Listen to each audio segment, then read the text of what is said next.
Mtazamaji, karibu tena kwenye awamu ya pili na ya mwisho ya kipindi Zilizala Viwanjani, kipindi ambacho kinaangazia mzozo, matatizo yako ama mchezo yote ambayo inashughulikiwa nchini Kenya.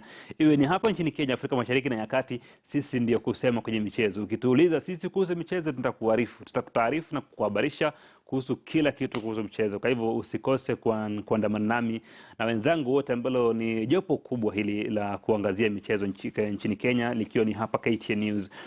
Sasa mtazamaji, kabla ya kwenda mbali ni kupa taarifa moja kuhusu mchezo wa swimming, ambapo shirikisho la mchezo wa swimming maafisa wake wote wamepiga marufuku, lakini baadhi ya wanachama siku ya Jumamosi walifanya kikao na kufanya makubaliano ambayo ni njia ya kupata suluhu ya mchezo huu ambao kwa sasa unaendelea kuonekana kidogo unazama. Kidogo maafisa hawajui kwamba kitu gani kitatokea kesho, manake iwapo kesho mambo yatakuwa venye yalivyo sasa hivi, huenda shirikisho la FINA likaipiga Kenya marufuku, na marufuku ya FINA haipiti chini ya miaka 4. Ni miaka 4 kuendelea. Hebu tusikilize kauli zao kabla ya kuja kwenye mazungumzo yenyewe.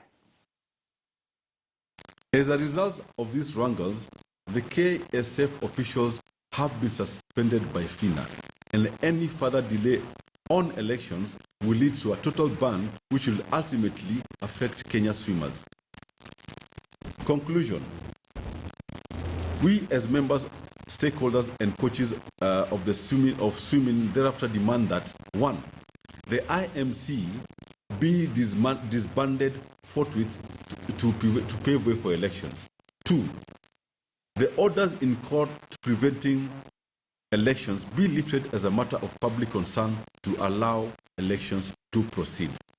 Actually, all swimming officials in Kenya have been suspended by FINA. That means they cannot attend any FINA event as referees or judges. Yes, and as you know, we have quite eligible FINA officials who actually even sit in FINA. They are appointed by FINA. They are called to all these events that happen internationally, FINA.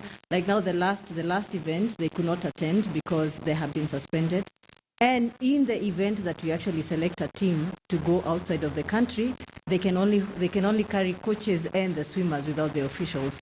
That means we don't even have a head of delegate. We don't have anyone who, in the event that an incident happens in the Kenya team, we don't have anyone who can put in a case for us, because we don't have, I mean, you all know how officials are important when you have a Kenyan team out there. So that also is one of the things. Now, the other thing is that we know that is going to be happening soon. We don't know when, because we are not able to get any communication from FINA, because that is the secretariat of the IMC has actually, that is one of the biggest issues that we've had in terms of communication. There is no communication that comes in from the IMC to the stakeholders.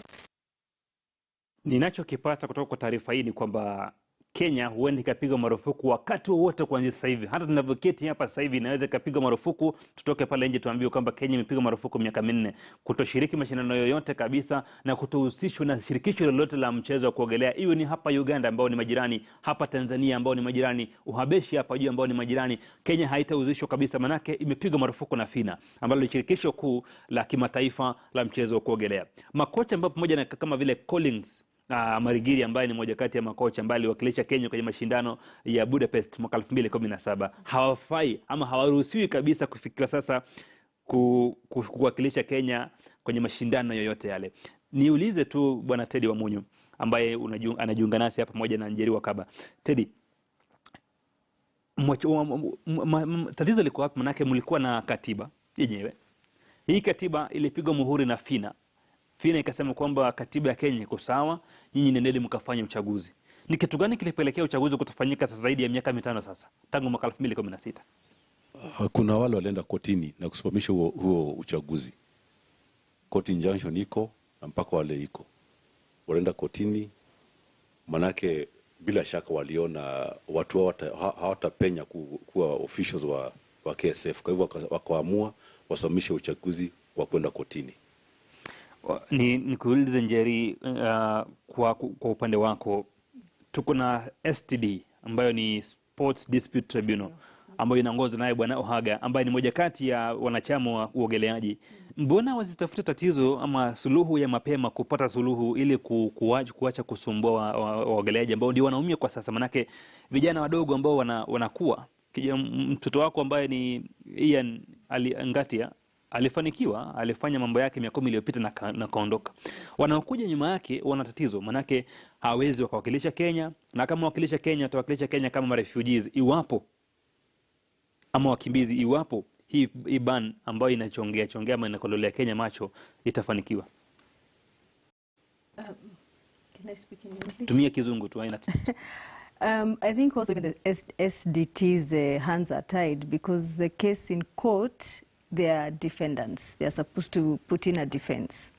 So I think when it comes to the Constitutional Court, it has actually tied the whole of the swimming fraternity. It has tied their hands because right now I don't think there's any decision the SDT can make with that case being in court. So that is a very bad place to be at because, you know, this whole case started with the Sports Tribunal. They're the ones who have been having this case for the last 4 years now. And the fact that we had actually done a constitution which was approved by FINA, and then it was also ratified and passed by the stakeholders, the Sports Tribunal was ready to release swimming in the sense that they were now ready to oversee the elections of Kenya Swimming Federation and hand over the federation back to the stakeholders. Now with this case in court and the fact that now there's also an injunction of elections, I think even the Sports Tribunal's hands are actually tied because they are also defendants in that suit. Bwana Wamunyu, kesi iko mahakamani miaka 4 sasa. Hakuna suluhu. Rais ambaye ameondoka mahakama kuu alisema kwamba rais ama jaji mkuu Maraga alipoondoka alisema kwamba kesi hazifai kurundika mahakamani. Miaka 4 sasa hazijatatuliwa kesi hii. Mwelekeo ni upi? Ina athari gani kwa waogeleaji wa nchini Kenya? Kuna waogeleaji tuseme kuanzia miaka 10 na tuwapatie kuanzia miaka 16 kwenda juu, au wamepotelea chini. Tumewapoteza. Na inakaa hakuna mtu ambaye anajali. Watu wameka haja zao mbele. Kama hawatapata basi ipotelee chini. Na ndio sababu wako kotini, hakuna njia nyingine, hakuna sababu nyingine ambao imefanya waende kotini. Ni wazazi wako na waogeleaji wanataka kuzuia waogeleaji wengine kuja kufikia watoto wao. Ndio kodi hao peke yao ndio wataenda kuwakilisha Kenya. Na hawajali, kama ikiwezekana wasukume hii kesi na huu hiki kizungumkuti kiendelee mpaka 2024. Lakini hawajali manake kulikuwa na wakati ambapo shirikisho la mchezo wa kuogelea duniani FINA lilikuwa linapatiana scholarships ama ufadhili wa masomo kwa wanafunzi ambao ni waogeleaji wazuri, wana uwezo, na inawapatia scholarships, wanaondoka nchini Kenya na kwenda kusoma ugaibuni ama Ulaya. Sasa hivi vitu haviwezekani. Kenya haiwezi pata, manake maafisa wetu ama wa shirikisho la mchezo wa kuogelea wamepiga marufuku. Ina maana gani kuweka kesi mahakamani? Vested interests.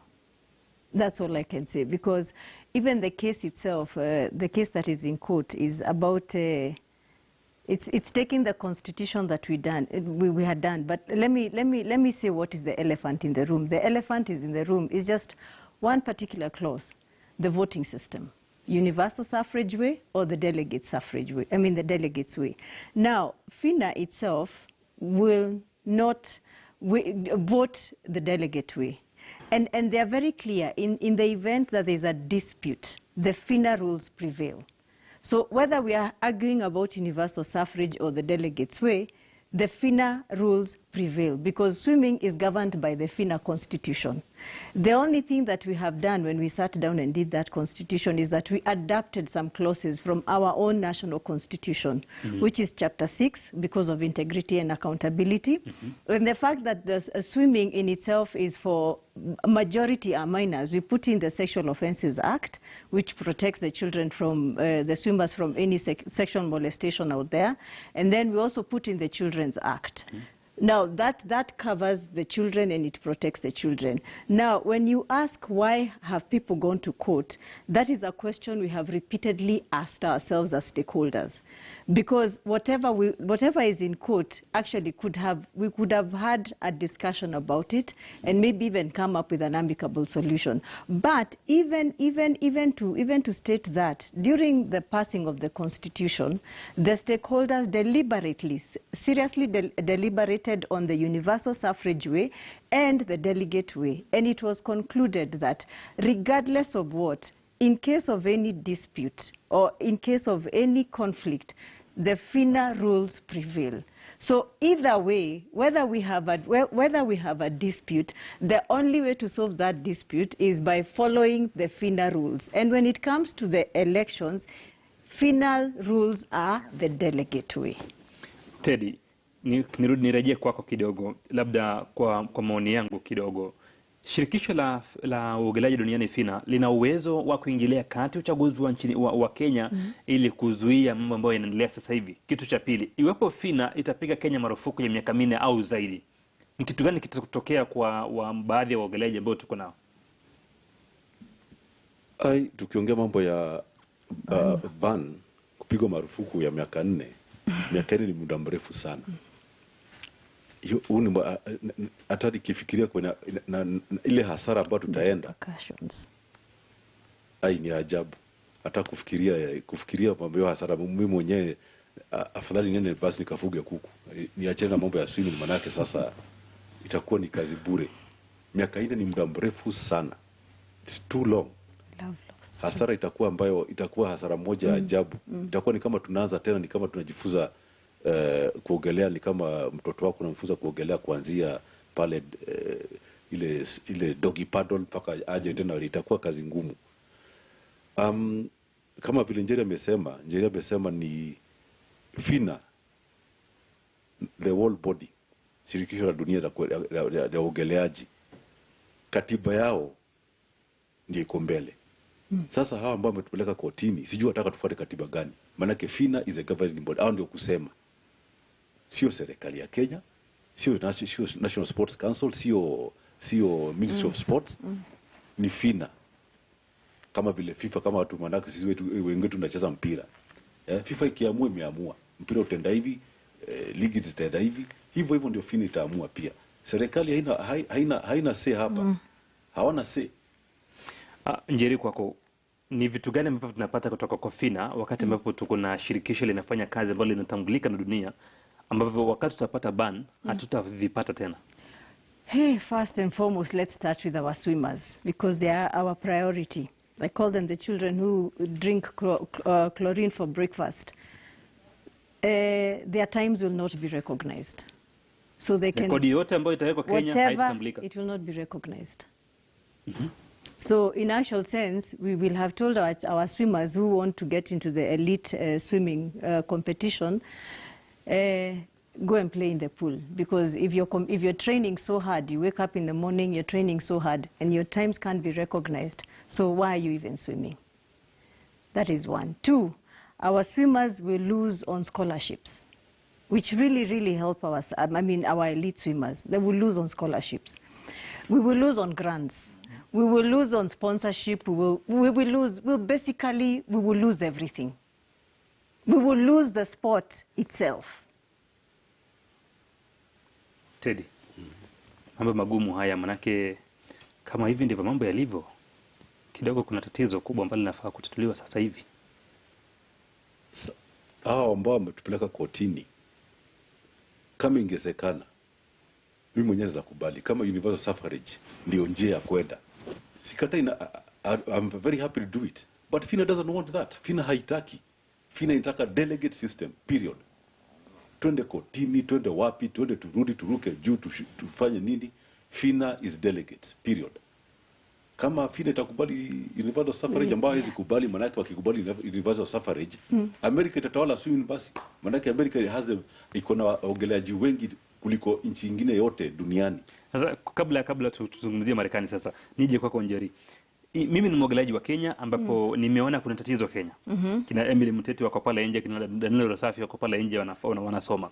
Nimeona shida ipo na nimesema kwamba sitaki haya majanga ama tatizo ya Kenya. Nataka kuondoka Kenya, nifanye uogeleaji wangu ama niwakilishe Marekani ama Canada ama Great Britain ama ukipenda UK.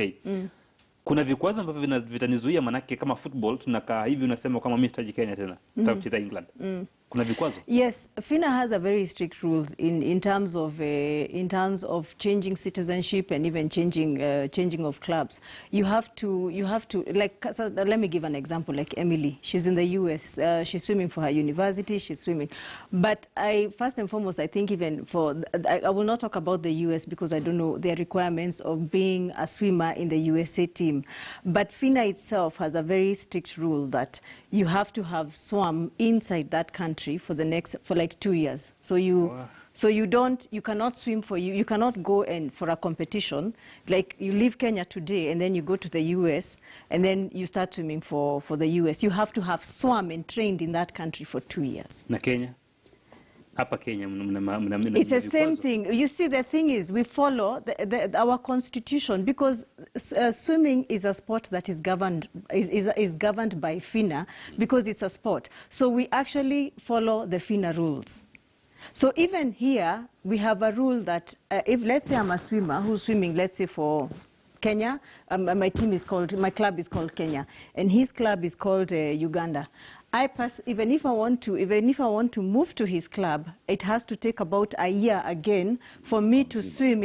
For me to swim for his club. Huko tu.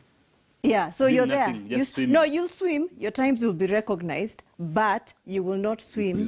You will not represent the club, because those are FINA rules. Teddy, maagizo haya ama sheria hizi zinaumiza waogeleaji ambao kidogo wamechoka na siasa za Kenya, ambao kidogo hawataki, hata wengine wamezaliwa wamezipata. Unajua, hebu tafakari, just imagine mwogeleaji anazaliwa, anapata siasa zinaendelea, anafika miaka 16 bado zinaendelea. Afanye nini huyu? Ni swali ngumu, manake hata anatutegemea sisi ambao tuko kama tunaweza tatua hili shida. Kama tuwezi tatua hii shida, yeye mwenyewe yuko mashakani, mtoto yuko mashakani. Unajua watoto, hii ni talanta. Kuna mzazi, kama kuna mzazi ambaye ana train kwa club yangu, alienda na mtoto kumali kuna swimming pool. Mtoto akaruka ndani ya maji na akaza, ni gift, ni talent. Yeah? Unaona mtoto yuko nao, unaikuza, alafu wewe unatafuta mali utaelekeza hii talent ya huyu mtoto wako. Lakini haya malumbano mwaka 2017 FINA ilikuwa inataka kujengea Kenya a swimming pool kubwa sana. Lakini kwa sababu ya malumbano kama haya aquatic center. Lakini haikufanyika, maana malumbano haya yenu haya bado yanaathiri mchezo, yakafanya kitu kama hicho cha maana kingefanyika kikufanyika. Tujifunze nini kama wa Kenya na shirikisho kutoka kwa mambo kama haya? Uchoyo. Uchoyo tuache. Kujipenda. Mtu anaangalia mtoto wake, watoto wake, anaamua watoto wa mitaani watakuja kushinda watoto wangu. Kama ni kwenda national meet mtoto wangu, kama ni kwenda Kana meet mtoto wangu, kama ni kwenda international, tuna recycle mtoto wale ndio tunaangalia tu. Hakuna kizazi kingine kinakuja. Ni wale tunaangalia. Naomba nikukatize hapo Njeri, pia nipe kauli yako ya mwisho tufunge tu, manake kuna show kubwa ambayo inaitwa Kivumbi yaja sasa hivi. Wanahabari wenzangu wamepiga kambi pale chini, wanasema kwamba wanataka kuwapatia taarifa kukuza taifa. Tutumalize na wewe Njeri. You know, Jeff, even if we are to go the universal suffrage way, which we have been taken to court, and we follow the Kenya National Constitution, it is still the same thing that we are asking for, because the universal suffrage way means that the argument is that every swimmer has a vote. So if we are following our national constitution, then that's okay. But my question to you is this, as Jeff: when you go to cast your vote during elections and you have 2 children, Do you cast one vote as because you're the one who's over 18, which is the criteria that is required in the electoral board, or do you cast your vote for your 4 children? You say, Jeff, na mimi watoto wangu wanne. You only cast your vote. Yes. So the argument that is been taken to court is that every swimmer has a vote. Naomba tumalizie mjadala huu hapa. Hautakamilika, lakini tunaendelea mazungumzo haya hadi mtandaoni. Njeri aliniambia hapo awali kwamba mtu ambaye ana urefu wa futi 4 hivi, hajapita futi 5, huko Uholanzi ama Netherlands, yeye anafahamika kama mlemavu. Kwa hivyo mpiga picha wangu Geoffrey Miringo ni mlemavu. Mimi ni Jeff Mogire. Tufanye vivi hivi wakati mwingine Mwenyezi Mungu akiridhia.